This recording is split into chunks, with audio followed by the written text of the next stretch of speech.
She lied about being assaulted and now she'll pay the price.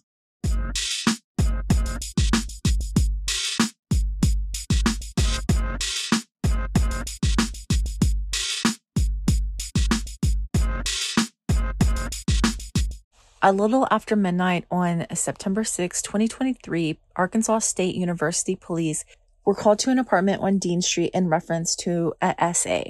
When university police made contact with the caller named Letitia Rivas, Letitia told police that she walked on foot heading toward the university Starbucks when she ran into a group of people. She said that they were all girls except for one guy. And she asked them like, hey, is the Starbucks still open? And they were like, no, it's not, but we were going to head to another Starbucks if you want to ride with. And according to Letitia, she was like, sure. So she got in this vehicle and went to the Starbucks.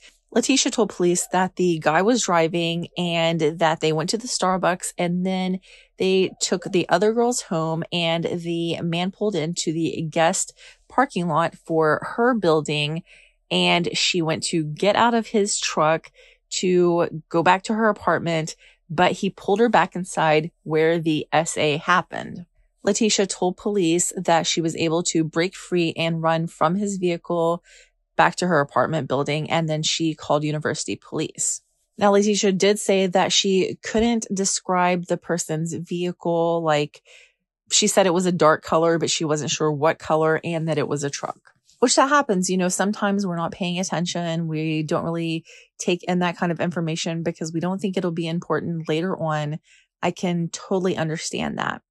As part of the investigation, police pulled surveillance cameras. When the surveillance footage was viewed, this is where things took a turn for Letitia. Instead of being able to back up what she said with the video surveillance, they saw something completely different happen. What they saw was Letitia meet this man, get in a vehicle with him, leave, come back, and they saw Letitia and this man both get out of the vehicle and calmly walk to her apartment building. And the vehicle that they got out of was not a dark colored truck. It was yellow. The man was in Letitia's apartment building for almost an hour before he left. So police made contact with the man that they saw on the surveillance video. And they asked the man for his version of events that night. Now, the man said everything that was backed up by the camera. He said that he and Letitia met on a dating app, that they just went and hung out. She said she wasn't familiar with Jonesboro, and he was like, hey, I'll drive you around and I'll show you some spots to eat and some spots to hang out.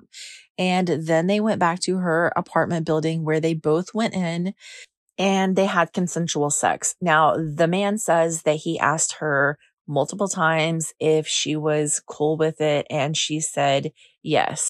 According to the guy, after that activity, they watched South Park for a little while, and then Letitia said it was time for her to go to bed, and he was like, all right, cool, and he left. In this case, Letitia Rivas was arrested and charged with felony filing a false police report. On December 28th, 2023, Letitia Rivas accepted a plea deal in this case. She pled guilty to misdemeanor filing a false police report and got a 1-year suspended sentence and a little fine. But I kind of have a little something I want to say. Now, we can't tell everything by a police report. We all know that.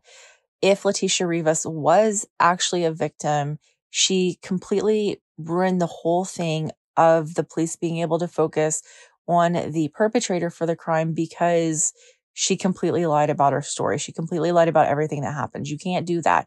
You have to tell what actually happens. If Letitia Rivas wasn't actually a victim, and that's what it looks like, that she wasn't actually a victim and she made up the whole thing.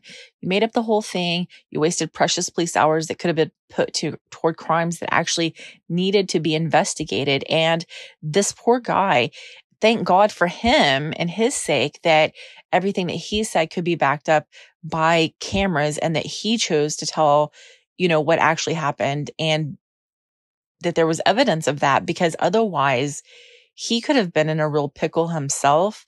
And that would have been terrible for someone who didn't actually do anything. Not only that, but like some sort of a rabid chicken, you crapped all over everything for every other victim out there, because there will be so many more people that are like, oh, there's People lie about it all the time. People don't lie about it all the time, right? Lies happen. People lie about everything. That does happen. It happens on occasion, sure. But you make it so much more difficult for actual victims, not only for them to be believed when they do come out, but for them to want to come out for fear that people won't believe them. And how terrible is that for them? So for Letitia Rivas's case, I am glad that they prosecuted her. I wish that they would have given her a more stiff sentence.